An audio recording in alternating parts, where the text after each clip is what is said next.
you are and what you write for very interesting. My name is Eileen Watkins. I've also published as E.F. Watkins.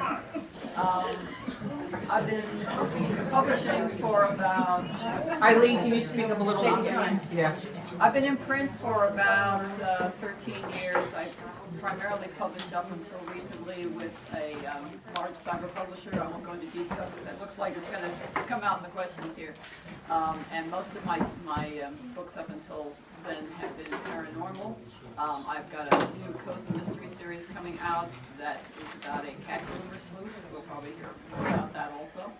And also I've had a long career in journalism, which fortunately I retired from about a year ago. So that feeds into my writing sometimes too.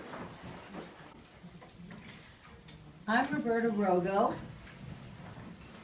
I've had a very long career in writing, beginning in Star Trek fanzines, which I'll talk about later. My first published work that I actually got paid for was a short story in a science fiction anthology back in 1987. Oh my Lord. And my most current work is a mystery series set in an alternate universe, which means that I am crossing, I'm not just crossing genres, I'm braiding them. I am Christina Rienzi. I am published in several different genres, all under the mystery suspense. My first book came out in 2014 with Frost Books, which is a small press.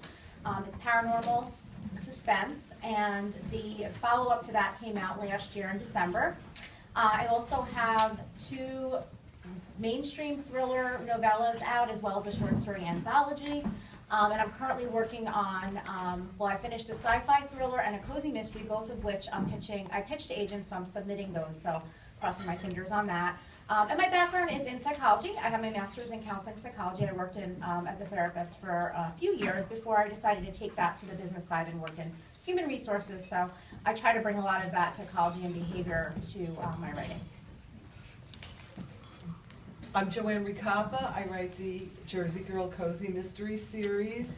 I'm a former stringer, newspaper stringer, and my first fiction publication was in 1994, and it was science fiction. It was in Aberrations magazine, and I just kept going from there. I switched from nonfiction to fiction.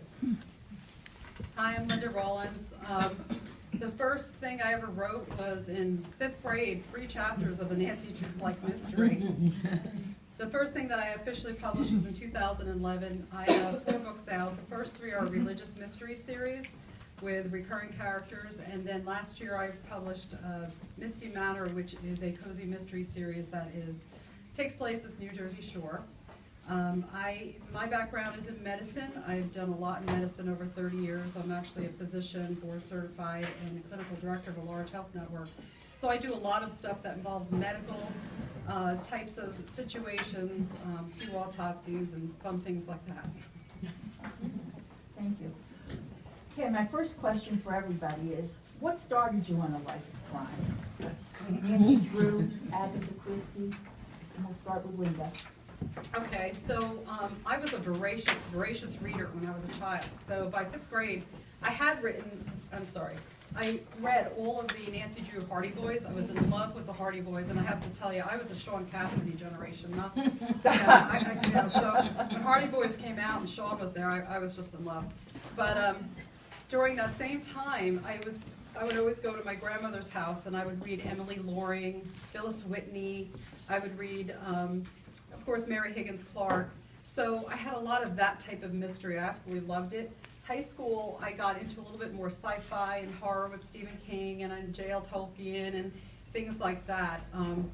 So I think the mystery, the reason I started is because I just read all those types of genres and then, and then expanded on it when I got a little bit older. I first got started into it with visual, Alfred Hitchcock. I would watch, it's a long, long time ago, the Alfred Hitchcock Hour, if anybody remembers. I do. And, you're all old. And, I saw one episode called The Jar. Does anybody remember that one? With the head in the jar? Oh. It's very, very good, it's freaky. And that, of course, led me to Alfred Hitchcock movies, but the older ones, the most wonderful one was, I thought, Shadow of a Doubt, because it was an uncle, and it was a loved uncle, and he was a serial killer. Yeah. And then you went on to Strangers on a Train, you know, which is, they're more psychological than I would say, like, The Birds or even a Psycho. These ones really took a lot of thought. So, you know, as a kid, Nancy Drew didn't interest me at all. I tried my best, but it was very tame. I figured, okay, the Hardy Boys are boys, it'll be tougher. It wasn't. So I just waited until high school, until I started reading things like, Dean Koontz, I believe, came out with was it The Seed? Yeah, Demons. The Demon Seed, that's the one, which I, you know, fell in love with, and I started reading horror, and then I started reading people like Anne Rivers Siddons, not scary at all, except for maybe one book where she had like a murder and it was a little paranormal there. But that's how I started doing it. I switched, like I said, I was a newspaper reporter that I wanted to write fiction, so I wrote fiction. That was, and I really love murder, doesn't everybody? Come on, be careful with those T's, honey. So, okay, I definitely, Nancy Drew was a big draw for me as a kid. I read a lot. I was an only child, introvert, like I just was in my room reading all the time. But what really got me interested in mystery, crime, was as a kid, my mother was into unsolved mysteries. She loved all those shows, and I watched them with her, and I was fascinated by unsolved mysteries, by people, by the psychology behind why people do the things they do, which led me into my master's degree in psychology. I did a thesis on Ted Bundy. I had to diagnose him on all the DSM, and all those things were very interesting to me because I have this question in my mind about what makes someone good or evil. That's always behind what I'm writing. Even if I'm writing, like now I'm writing a cozy, and still I think about that, like why would somebody do the things they do? And so, that was definitely part of it. I love the old Alfred Hitchcock. Twilight Zone is my absolute favorite. I watch it on a loop on Netflix when I'm writing. It is much more suspense and sci-fi, but I like the twists and the plot twists and the little morals of each story, and I just love how ahead of its time it was. And I like to use that in my writing as well, like those little snippets, no matter what I'm writing. So certainly it was very visual with me with television, but the psychology behind behavior is what drives everything I write, no matter what genre it falls into.